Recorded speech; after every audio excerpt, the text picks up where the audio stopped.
uruhande rwawe nta wamenya ahantu ruba.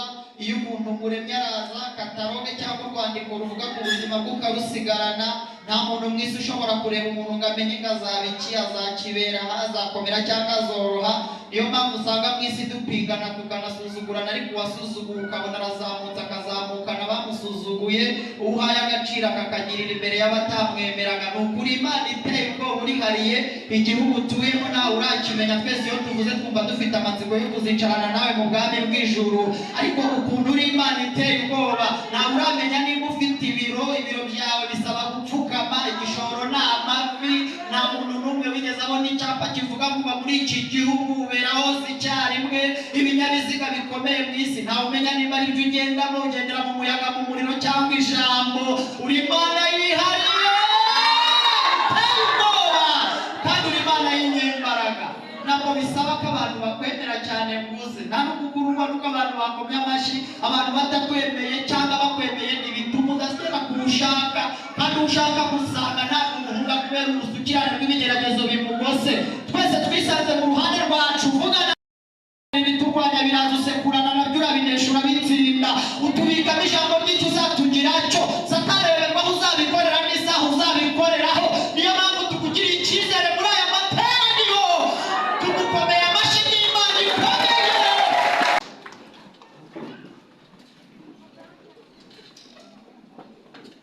Imana ngira ngo abantu bareba Bibiliya muzifate dusome ijambo ry'Imana.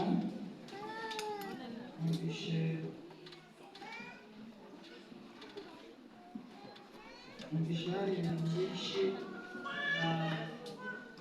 byarwaniragamo kuvuga, hanyuma korali irangije kuririmba numva ibaye nk'isobanura icyo ngomba kuvuga icyo ari cyo. Bitaninya n'Imana kuko ibintu byayo biza bipanze neza bitavanze. Turasoma ubutumwa bwiza bwa Yesu Kristo uko bwanditswe na Mariko, cyangwa se Ivanjili ntagatifu, ubutumwa bune uko bwanditswe na Mariko, ibice bibiri. Abana muze kubitaho, bari gusakuza cyane. Turasoma ibice bibiri, Mariko ibice bibiri. Bagira ngo dusome imirongo mikeya.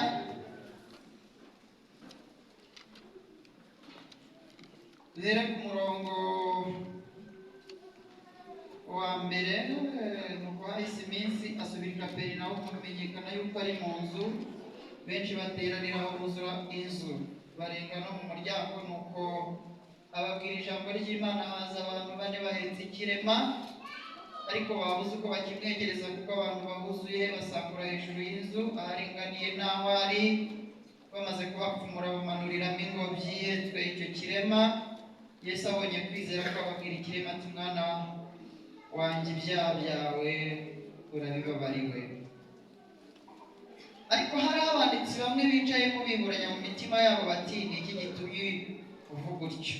Arigereranyije, ninde ushobora kubabarira ibyaha uretse Imana yonyine? Yesu uwo mwanya amenya mu mutima we yuko biburanya batyo mu mitima yabo, arababaza ati, ni iki gitumye mwiburanya mutyo mu mitima yanyu? Icyoroshye ni iki? Ari ukubwira ikirema ibyaha byawe urabibabariwe, cyangwa ari ukubwira ibyo ukabikorera ingobyi yawe utahe?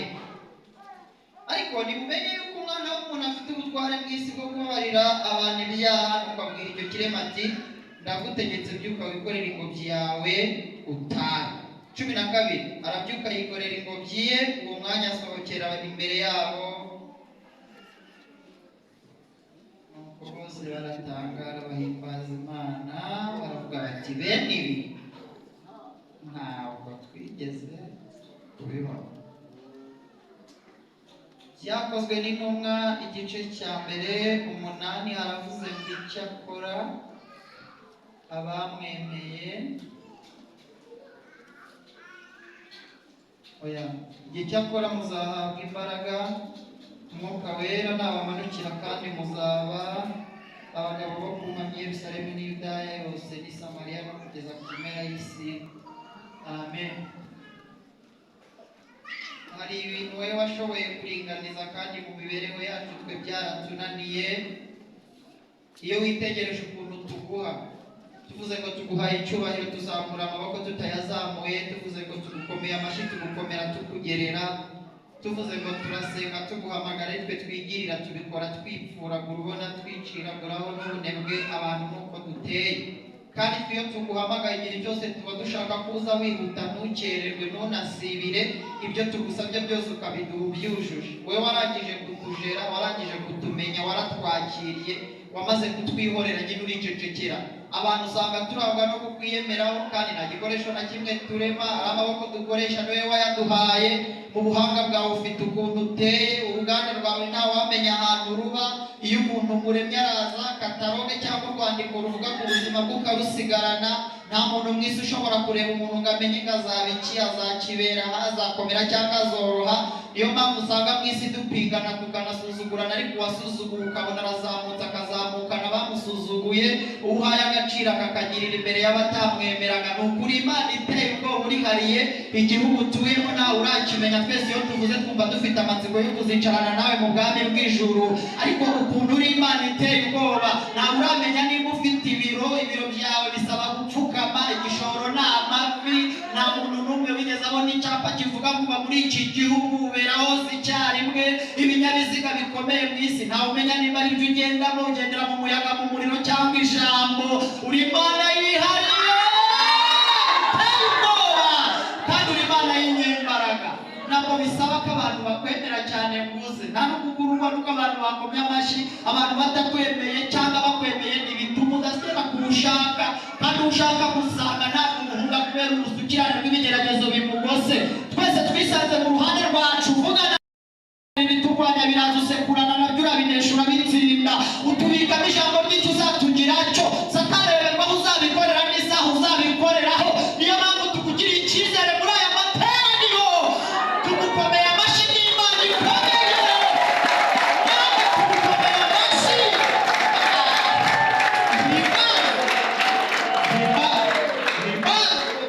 himbazwe ngaho utaramana natwe tuguhaye icyubahiro yaba wanywaga umutobe twari kuba ariwo tuzana tukawuguha iyo tumenye icyuma nicyo twari kukugurira ariko waduhishe kimwe utubwira gukunda icyubahiro cyawe turakiguhaye mu isi no mu ijuru babimenye uruwo kubahwa uhimbazwe amafaranga ntiyagukurura ariko wowe urayakurura ibiryo ntibyaguhamagara ariko wowe urabihamagara isura nziza ntiyagukurura ariko wowe isura nziza urayizana tuguhaye icyubahiro mubyeyi mwiza himbazwa mu izina rya Yesu amen icyubahiro turiho icyubahiro cyayo tuhereze icyubahiro nanone Imana yo kubahwa amanywa na nijoro Imana ishimwe mfite icyifuzo muri jyewe maze no kugira abantu bakeya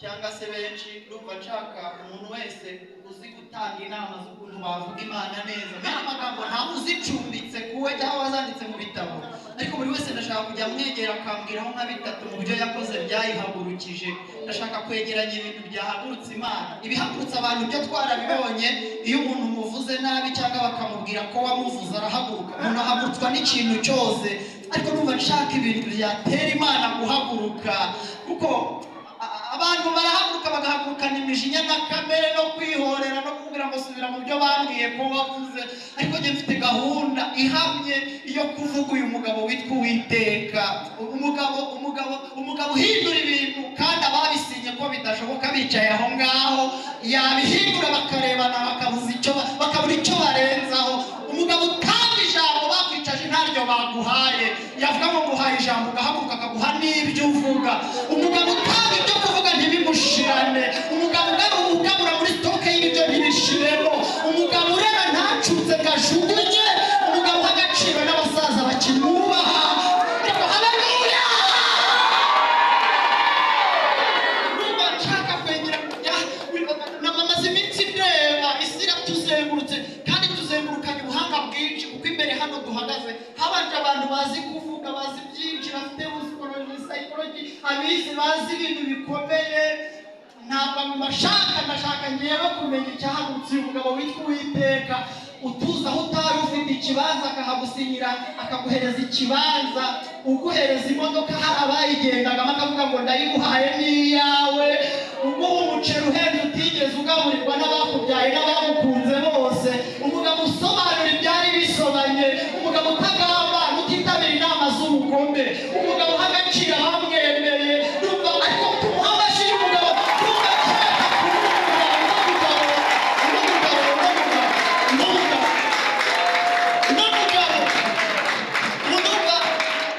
ndacashaka sinzi ukuntu ndi bubigenza, ariko ndabizi ko iyanyejeje aha n'ibindi zabikora. Nshuti murera umuntu mu kiganza umubwire ngo reka ibitari byo usange Yesu.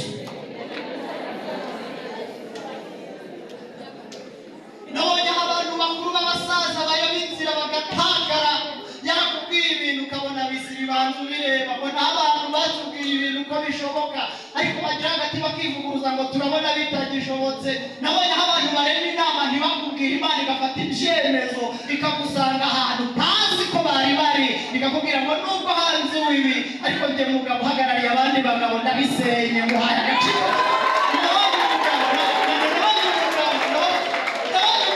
Turana n'umuntu akakwereka akagukunda kandi ahirya iryinyo rihekenyera n'imbere bayazamura akayazamura arakwemera, ariko yagira akarema inama yo kukwica. Nabonye ahantu uyu mugabo abigomotorera akabimanurira mu nzozi cyangwa mu bundi buryo, akakubwira ngo nubwo isi itakwemera ariko ndakwemera kuko nige nakuzanye.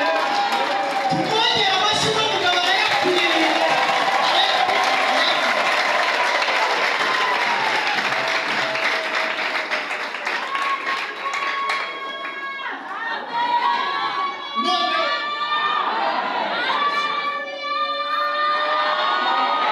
Reka mbabwire akantu.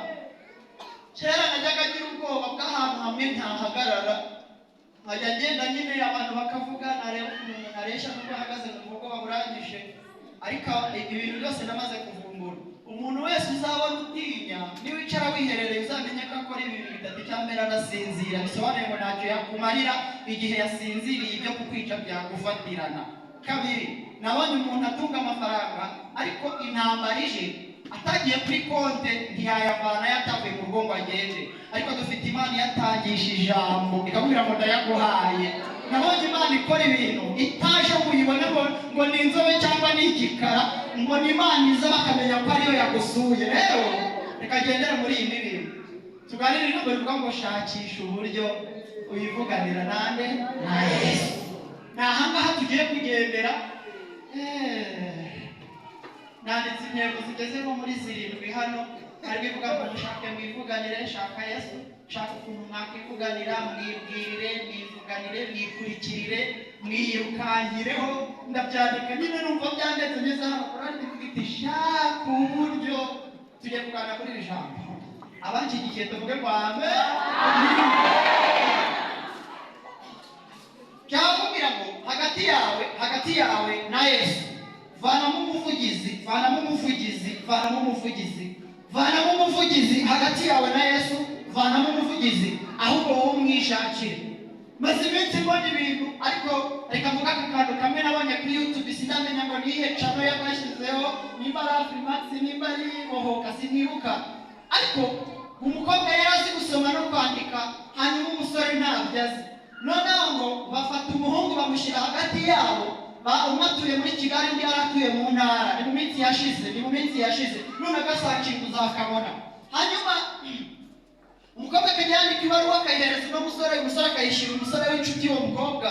Hanyuma ngo umukobwa ageze hagati ngo atangira kubona defo zitari zo kwihanganirwa, ngo yandika urwandiko rubabaje, ngaravuga ngo wa musore, nubwo twakundanye tukaba tumaranye iki gihe, ntabwo uri uwo gukundwa nanjye, sinyigushaka, nta mugabo urimo, ntabwo twabana, defo nabonye sinazihanganira. Umusore ngaruhaye ageze hirya bimwanga mu nda, ngarapfundura, ngabona ibitutsi birimo, ntabwo ari buza kujya kubisomera inkoramutima ye. Ngamwegereye sheri wa mukobwa aramubwira ati inshuti ya umukunzi wanjye yakuntumyeho iki, ko mbizi neza ko mutatandukana atakuntumyeho. Umusore aramubwira ati ukuntu yambwiye ati ukamusomera. Ngafata ibaruwa ngaramubwira ati usa neza, uri ikibasumba, uri ihogoza, mu basore bose ntawe ukuruta, iyo akwitegereje ibintu byose ku isi ntabibonabona wowe, imigabane yose yashiraho agasiga gutunze ku isi ya wenyine, mbese nkamubwira imikono itabaho. Umukobwa aravuga ati nabe, umusore aravuga ati nabe, noneho nabe. Kumbi inshuti yawe, vana intumwa yawe hagati yawe na Yesu, hagati yawe n'Imana, vana mu muvugizi, kuko Yesu yashyizeho uburenganzira bwo kumwigereraho direct. Reka mubwire, iyo ugiye Nyabugogo, amajanse yose ubona, nta janse yanditseho Nyabugogo juru, nta janse yanditseho ngo Kigali juru, ahubwo buri wese umwizera akamufata nk'umwami n'umukiza, yamuhaye ubushobozi bwo kuba umwana we. Haleluya, haleluya. Ikibabaje tukureba ngo shaka wowe mwishakire, umwibwirire ibibazo byawe, uko byatangiye urabizi, uko wanjye urabizi, uko byahengamye urabizi, uko wahombye urabizi, uko uburwayi bwaje urabizi, uko uribwa ni wowe ubizi, agahinda kukawe nako katuma umwegeraga adasinzira. Ariko wowe byibwirire Yesu niwe ufite ijambo rya nyuma, azi uko yabikora mu izina rye. Tumuhereze icyubahiro, azi uko yabikora. Hanyuma ngo uyu musore aramubwira ati noneho nsubiriza uno mukobwa. Umusore ati mubwire mwiki? Ngaramubwira ati mva mubwire, timubwirire ngo mugore mwiza, kuko ubona ntabwo byamaye imbaraga z'ubusa, nta nubwo nibeshye sinanayobye, ni wowe wenyine tuzabana no gutera imito. Nubwo umukobwa abonye urwandiko ruje, ngaravuga ati mva mbabwire, narambagije abantu benshi kuva mbonye umusore wihangana gutya, ubona ibitutsi namututsi, akaba nsubije ibaruwa imeze gutya, umugabo n'uyu. Kumbi si wa mugabo wabivuze, ahubwo byavuzwe n'umwirinda. Ibyo bari kukubwira ngo bicakire barakubeshya, ibyo bakubwira ngo bifate biranagana wapi. Igerere y'umenya amakuru y'ukuri, ubanza umenye niba uyu mugabo ushaka akagusubiza muziranye. Merutse kugira ikibazo nanjye we mu bihumbi bibiri na kabiri nibwo nakijije, ariko ngira ubwoba. Merutse kugira ubwoba, ndeba tuje hano tukikinagura, ikamanuka ikavuga iti ninde wagutumye?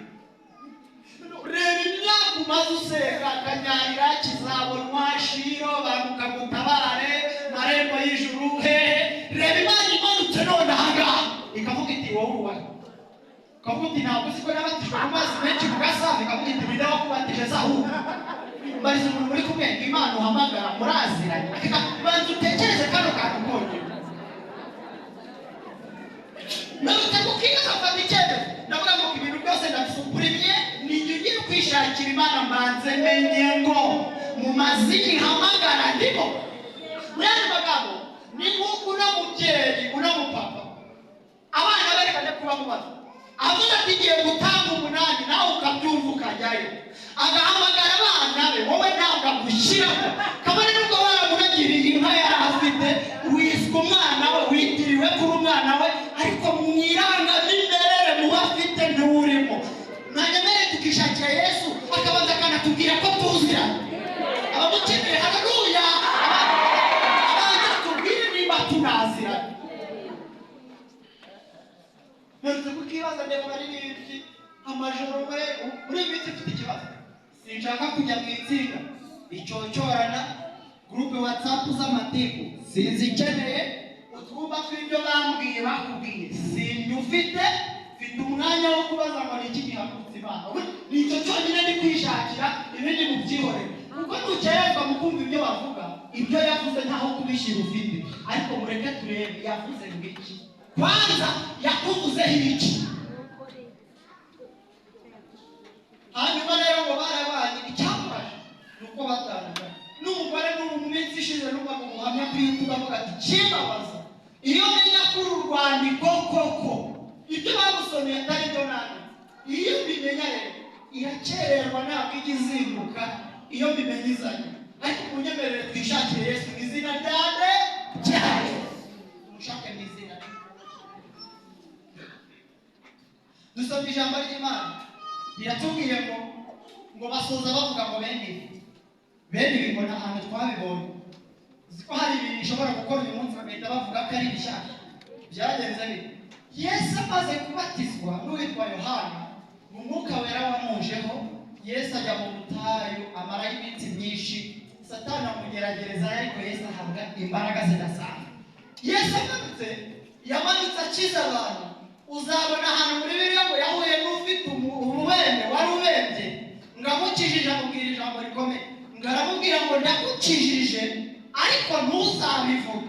Umurwayi ni nawe akavuze ati marakangiza mwereke. Umurwayi asohoka avuga ati yabikoze. Bati ndatumva ankozeho inaka, nimugire ngo ndacyabembye, ubu nabaye muzima, ndumva nta kibazo mfite.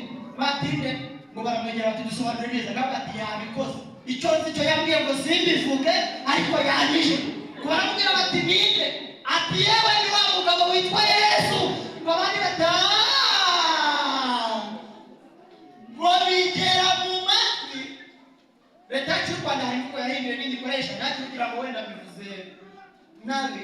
Igihugu cyacu kandi murabizi ko cyemera Bibiliya, gikoresha Bibiliya. Muri ijambo isibo riba muri Bibiliya, ijambo irembo ni muri Bibiliya, ibintu byose. Rero munyemerere nkore n'akano kantu, ntabwo bakivuga ngo ikirema, ariko bakivuga mu bana bavuga ufite ubumuga. Mwihangane nivuga ikirema ntimugire ngo wenda nuko ntabizi, ahubwo njye namwe mbanje kubiseguraho. Murabinyemereye tuganire. Jiya kuzamura. Noneho ngo hari ikirema bijya mu matwi, ngabwira abagabo bamuteruraga, ngaravuga ati hari amakuru namenye. Batayahe ati hari umugabo hariya uri kubikora, ndashaka ko mumuzanaho. Sinari nimani ariko nekereza ikiganiro babanje kugira ngo baramubwira bati umaze igihe utugora, tugutegura, tukugarura. Uyu munsi twari dufite gahunda y'akazi keza, none tugiye kugutegura tukujyane, ariko ntitukugarura. Ngarababwira ati mupfa kumfasha kumugeraho, mwivuganira nawe, ibindi mubyihore. Ngo baramubwira bati ngaho bamushyira mu ngoto, ngo baramujyana. Bibiri tubwira iki? Bageze ku nzu i Kaperinawumu aho Yesu yari ari, ngo basanga mu madirishya no hanze haruzuye. Ngo baramubwira bati turagusiga aha rero wihangane haruzuye. Karavuga ati ntabwo mwamungejejeho. Mungejeje hari ariko ntabwo mwamungejejeho. Ngo baramubwira bati urashaka iki? Nawe ati nashaka kumugezaho neza ku buryo nakwivuganira nawe tureba. Mu bantu bari bamuhetse ngatangara. Muri kutwicara ikibazo cyakunaniye umuntu mwicara afite ubwenge bw'igisubizo cyacyo, ahubwo kubera ko abantu tutemerana buri wese yirwanaho. Ariko mbitangaza mu bari bamuhetse mubwira avuze ati nta kibazo, nyiri iyi nzu nta biganiro byinshi tugiranye, mureke tuzamuke hejuru ndabereka igikurikiraho. Ngo baba bateruye ingobyi irimo umurwayi bayijyanye hejuru, ngo bagere hejuru baza hari kumwenjenire mu by'ubwubatsi. Ngo arababwira ati igikurikiyeho mubanze mwumvirize ahantu yaba ahagaze neza mbere kuko tubigenda. Ngo barahapima, arangira avuga ati gahunda ni ugusatura amabati, ingobyi tukayimanuriramo, umurwayi tukamugeza imbere yaho Yesu. Cyangwa muri uyu mugoroba inshuti ugira, inshuti mugenda, aho musangira, ukaba ufitemo abagufasha kugera imbere yaho Yesu ari. Ibindi Yesu akabyikorera. Mubera amashyi Yesu, ibindi akabyikorera.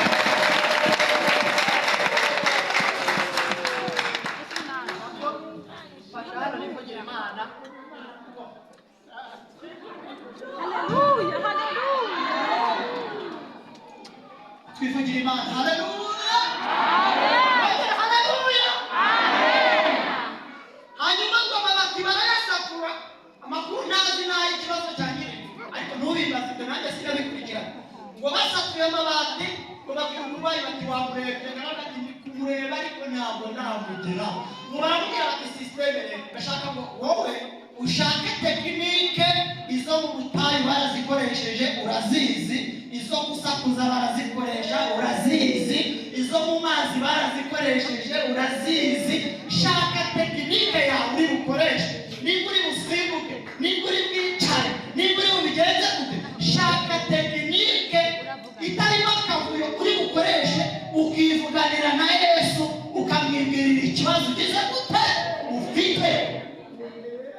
Hanyuma mw'ingobyi baramubwira bati rero gahunda dore kuri tugiye guteka inongobyi imigozi tukumanurireyo, nakubaza uko waje wirwaneho, twe ntabwo tuba turi kumwe nawe. Ngarababwira ati mupfa kuba mwamungejejeho. Ingobyi bayitese imigozi barayimanura.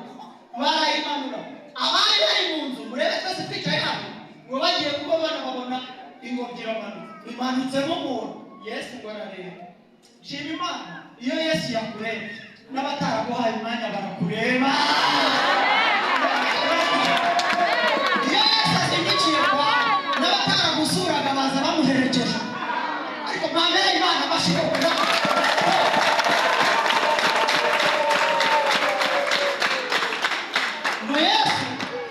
Yesu bahita mureba aramwitegereza, akurimo mikurura aramwitegereza. Niba yakoze ati umuntu kuva nawe sindabona umuntu ufite ubwenge nk'ubu.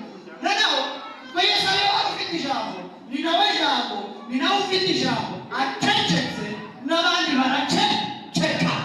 Ariko rero umugabo dukwiriye gutindana nawe ni umugabo uceceka bagaceceka, yavuga bagakurikira icyo avuze. Ingobyi imanuka gake gake igeze imbere ya Yesu, ngo Yesu amurebye aravuga ati umva rero nagenze ahantu henshi, naciye mu butayu, naciye mu midugudu, sindabona umuntu uza muri iyi tekinike ngahita amubwira ati umva nganire nawe. Ariko wumva ijambo we ngaramubwira ngo ibyaha byawe byose urabibabariwe. Dufite abantu batajya banezezwa n'uko Imana ivuganye natwe, ngo abarimo aho ngaho babanditsi n'abanyamategeko n'abandi ngo baravuga batari kwivuga bariyemera. Njyewe nzinduke mu gitondo nza hano ahere kumanukiye muri purafo n'amabati y'abandi yasenye, abari wahera avuga ngo babariye ibyaha. Ubusa ni muntu ki ubabarira ibyaha? Ariko kubera ko uno mugabo yumva n'ibiri mu mutima n'ibikorerwa inyuma y'aha ngaha byose arabimenya, bahita bahindukirana baravuga ati mwa bagabo mugeze ku rwego rwo kumpinga ku buryo mwibaza ku bintu mvuze, nari muzi icyoroshye reka mbafatire ibyemezo biremereye, noneho mumenye ko nkomeye. Ngo niba waza bavuga ati ni ibiki se, ngarababwira ati uzi n'ikindi umva mvugane nawe, ngajya mubwira ati usibye no kukubabarira ibyaha ikorere ingobyi yawe utahe.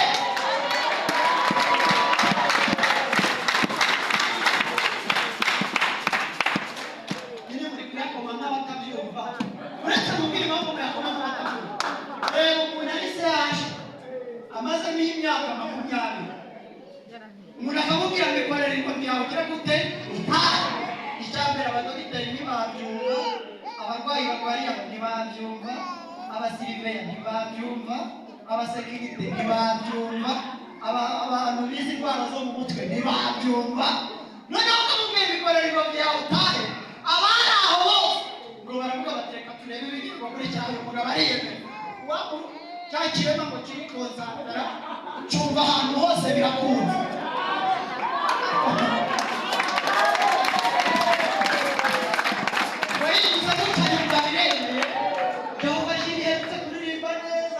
Iravuga ko twashakiye mu mashuri biranga, dushakira mu bucuruzi biranga, dushakira mu mafaranga biranga, dushakira mu gifaransa biranga, ariko tukugezeho Yesu ngo tubonane tumuhereze icyubahiro. Shaka Yesu mwivuganire. Ngamubwira ngo ikorere umubiri we ngo ateruye, yumva ngo biraterutse, ngo ahita ababwira ati rero ngo kanshimisha nanone iyo utarahura na Yesu nta nzira baguha muco. Muraburikiye iyo Yesu mutarahura abantu bakwima inzira, ariko iyo Yesu mwahuye bigira bigatambuka, bahita babwira turaze. Ubu rero ngiye kubwita uburiri, ngarababwira tumva naje bambetse namwe mwazindutse, ariko mwihangane uwo mvuganye nawe ambwiye ngo nikore mu minzira nsohoke nigende. Ntabwo bari kumuha inzira yo kwinjira, ariko amaze kuvugana na Yesu bamuha inzira. Ariko tumukomere amashyi Yesu. Shaka Yesu, shaka Yesu. Sure, nta muntu uteze kuzakugira inama 100%. Umuntu wese yagiye kukubwira ibyo yatsinze, ariko ibyo yatsinzwe ntashobora kubikubwira. Kandi ibyo yatsinzwe wowe nibyo watsinze, ibyo watsinzwe nibyo yatsinze. Kubera ko wowe utari we nawe atari wowe, Imana ibahamagara itabazanye kimwe. Va ku bantu, shaka Yesu mwivuganire. Niba uzi aho yagukuye, ni nawe uzi aho arimo kukujyana. Tumanyana amashyi mu izina rya Yesu.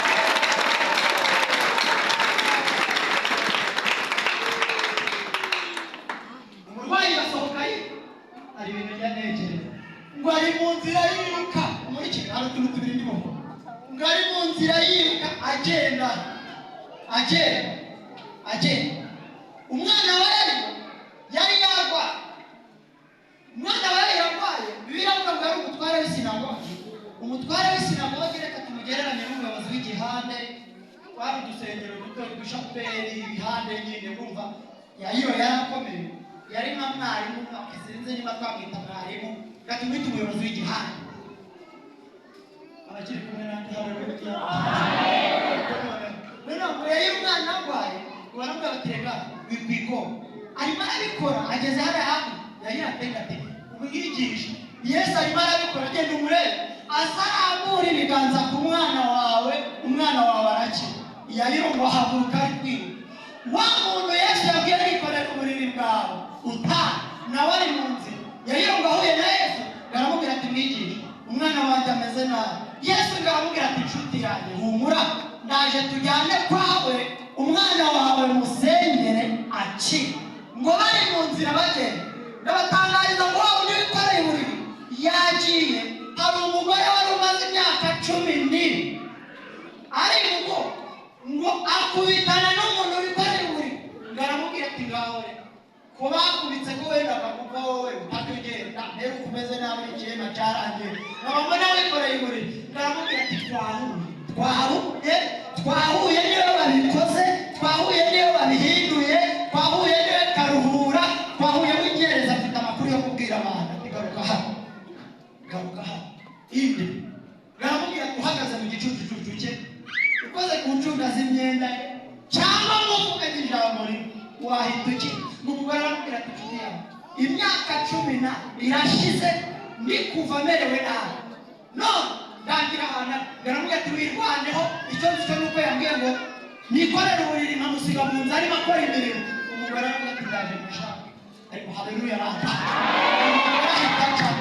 umugore akavuga ati nawe mwambone batinde ati wa wundi ubikora ati yinde ati namurangereza nako mutumba ati nawe mwambone muri umuntu ufite ikigeragezo aba afite imbaraga ku buryo namubwiye ngo hano n'amaguru y'ukujya imuhanga ikibazo ufite kirakemuka iminota mike nta n'imodoka yamusiga umuntu bamanikiye cyamunara bagiye kumutereza bari buze saa yine ukamubwira uti muhangari y'amafaranga ari bwishyure saa yine na 20 n'amaguru yaba yageze nta nubwo yatega moto yamukerera yakwiba ariko Yesu ndagushimira kugira ibisubizo bidashira kugira amagambo meza ahumuriza imitima y'abakwemera baguhaye icyubahiro uri umugabo mwiza gufasha icyemezo cyo kwishaka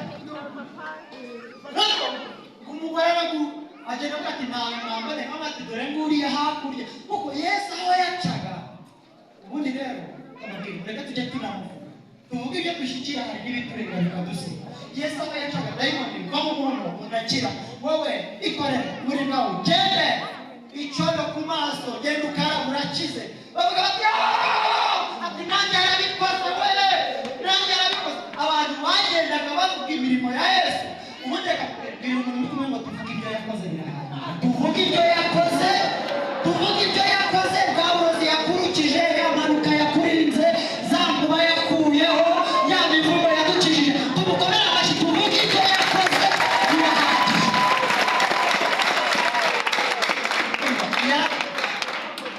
yarakoze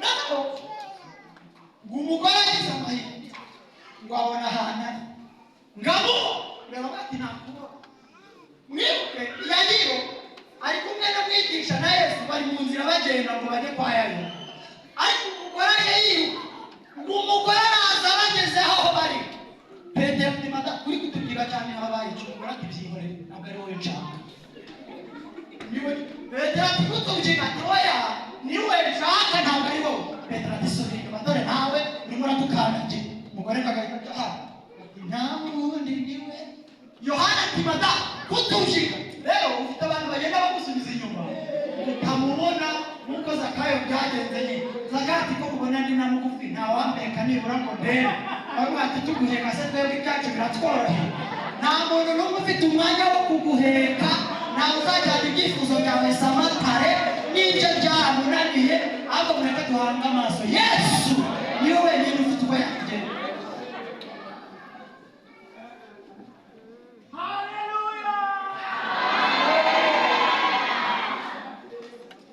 reka mbabwire umuntu wese uri hano waje gusenga afite ikibazo, kandi nta muntu uzaguha umwanya we usubizwa mu cyimbo cye. Uzanacura no mu kazi bamenye ko bashaka kugabanya imyanya, buri wese yuzuza seve ye neza ngo uzataha asigare. Ariko ijambo Yesu yavuze, iyo avuze ngo baho, ubaho. Ubu bavuze ngo ahanini mu manegeka, buri wese ashaka ibyangombwa byerekana ko ahatuye hemewe. Nta muntu uzakwitaho rero, shaka Yesu mwivuga nihe. Umuntu agukunda uyu munsi, ikiguhuje nawe ejo kikaba intandaro yo gutuma kugirira nabi. Ariko Yesu iyo mwavuganye, ariko mumereye icyubahiro yo Yesu mwavuganye. Noneho ngo umudamu arabagatega Petero na Yohana mwinanga ari mw'ijambo, ngo arabapima njye bari kureba ukuntu banganaga. Reba Gisozi yose na Gatsata na Nyamirambo bari inyuma y'umuntu umwe kandi ari wubakira. Kubamenyeramo rero birakaba, umugore agenda cyangwa hagati ahinduka hirya. Petero avuga ati kuri kutuginga amatara, umugore ati bambwiye ko akora ntibese ntibamubwiye. Umugore arababara arasimbuka amukora, ngo amukozeho yumva muri we hari igihingitse akavuga ati amen. Yesu arabimenya ngo ahita ahindukira, ngo aravuga ati ninde umuzeho? Petero ati ariko Yesu nawe twe ntibatukoze, uretse ko twakomeje kubigizayo kugukoraho ni ikiba. Yesu abwira Petero ati pe njye ntabwo nteye nk'abantu, ndi Imana nabimenye. ngo umugore aretse ukuntu Yesu areba, haleluya. Umugore aravuga ati ni njye wamukoze, ni njyewe. ngo Yesu aravuga ati madamu banzanira agatebe hano njye nawe tuganire. Yariba yari ari muri icyo gitero, yariba yari ari mu gitabo. ngo umugore avuga ati ni njyewe, nari maze imyaka 12 mba gukira byaranze. Yagira ati 12 yagira atangira gufasha, nawe ati 12. ariko Yesu urakaze we, ko umwana we yagira uri gufashwa, umwana wameze nabi. Ndakubwira ngo iyo Yesu akoze igitangaza kuwo mwegeranye, cyakakwiriye kukuviramo amashimwe, kikamera nka paracetamol igabanya imisonga, ugatangira kumenya ko ari wowe utahiwe. Yagira ugatangira gufasha, ugavuga ati 12 yose birashe. Umugore avuga ati umwaka wa mbere udutama baragurishije, umwaka wa kabiri agasambu baragurisha, umwaka wa gatatu umugabo yarantaye, umwaka wa kane abanzaniraga amazi bansezeraho.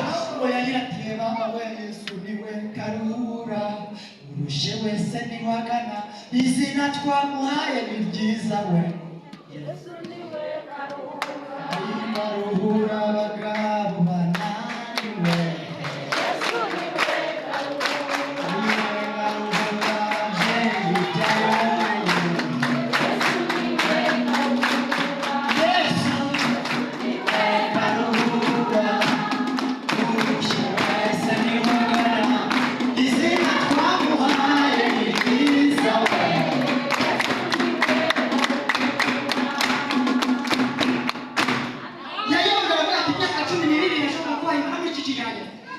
Nibaza bageze nko ku mwaka wa 9 cyangwa 10, umugore atanga ubuhamya Yayiro yafashijwe, ngo umwana wa Yayiro mu rugo aracikana arapfuye. ngo umuryango uraterana urabaza ati harya Yayiro yagiye kuzana umwigisha. ariko ngo batoranye umuntu umuzi kuvuga nabi. Reka mubwire, wemere ko hari ibyo abantu bakurusha, ariko unemere ko hari abantu bazi kuvuga nabi. ngo batoranye umwe mu bantu mu muryango babarakare, bareba umuntu uzi kuvuga nabi, nibaza ukuntu yaje yiruka aturutse nk'ahariya hirya, ugasanga Yayiro arimo aravuga ati ariko Yesu urakoza pe, mu myaka 12 umugore agukozaho none arakize. ngunda tukahita umujinya mwitwa ati dore ukuntu kirimo kirisimbiza ngo Yesu yabikoze kandi umwana yapfuye. ngo arazahita ambwira ati gabanya gufasha. Yayiro ati ufate cyangwa Yesu ni karuhura, akijije umurwayi. ati wa wundi wari uri mu ngobyi nawe yagiye. mudanga ati gabanya amagambo, ndagira ngo mutangarize ngo wowe n'uyu mwigisha mwikumira aha ntimugere mu rugo. twari tuzi ko umuntu w'umugabo nta mugabo bwawe nta n'icyo watumari. Yesu ngo abyumvishe, ngabwira Yayiro ngo Yayiro humura, ninjye gupfa no kuza. tumuhereza icyubahiro, ngavuga ati humura turagera nayo.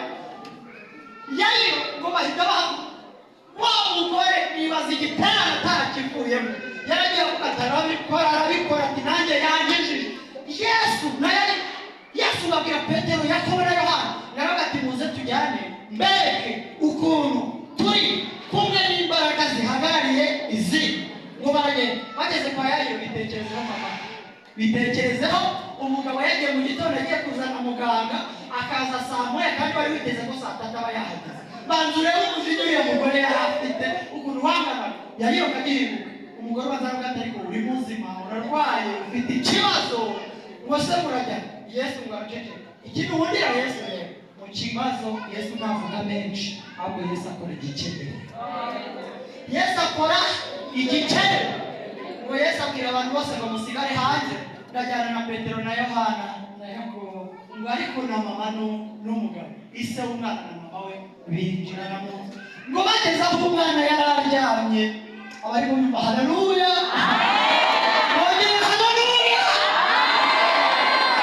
ngo bageze aho umwana yari arwaye Yesu ntiyabona umupfu Yesu abona umunyabitotsi ngo amubona n'ibitotsi byinshi ahubwo uzi ko rero mbabwira mureka twishakire Yesu wenyine uravuga ngo Tarisa kuri ntabwo atezuba mu bwiki gati gakobwa byuka umukobwa ubanza arizo gatima ibiryo papa umwana abyuka avuga ati ibiryo ugavuga ngo ni mu mugaburire umwana wabaye muzima reka mbabwire Yesu niwe karura Yesu niwe karura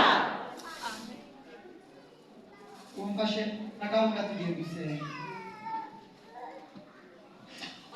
baherutse kurusha oya itere bakwikirize itere kuri itere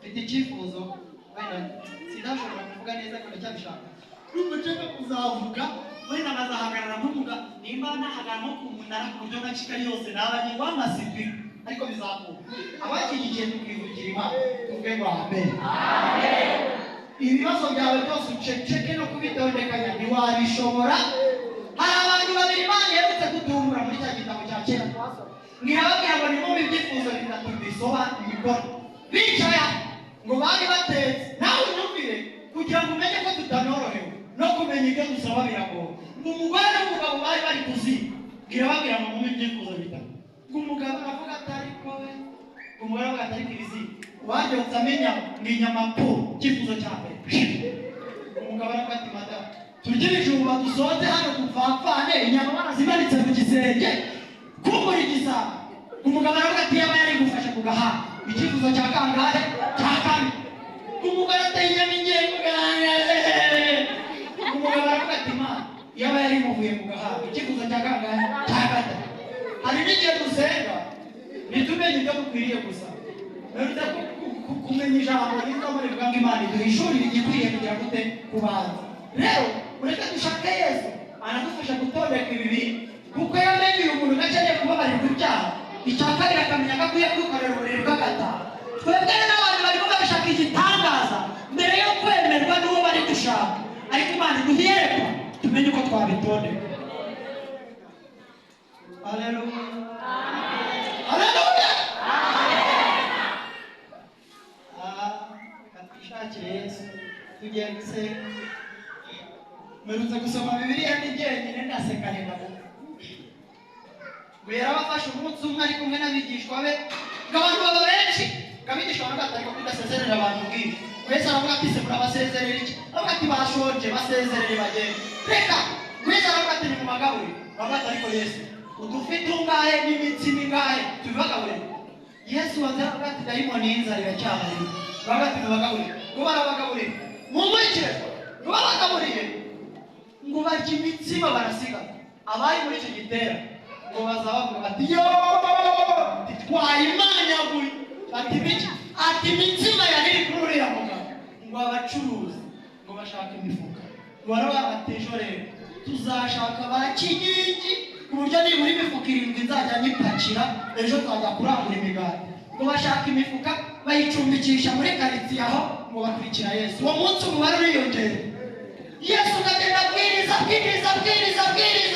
ndakavuga atari ejo imigati bari batangiye kuyirya ngora ati ejo twari twayiriye kare ngo bahati ijambo arababwiriza bati imigati ejo mwayiriye ryari ejo ngizi saha twari twayimaze noneho ngo bigendeje ku mugoroba ngahita babwira ati haleluya bose bati bahita bavuga ati mwikirize cyane imigati yawe ngo baravuga bati amen ngaravuga ati ninjye mutsima ngo baravuga bati mwiruka hehe mutsima se umuntu yakura basi mwihere divayi ngo utari ngaravuga ati kandi ninjye mazi amara inyota ngo baramureba baramwirukankana ariko nashimira Yesu rero ntumubonemo imitsima hari n'abantu bajya bavuga ngo kwa Yesu ngo biranagana bikamubwiza ukuri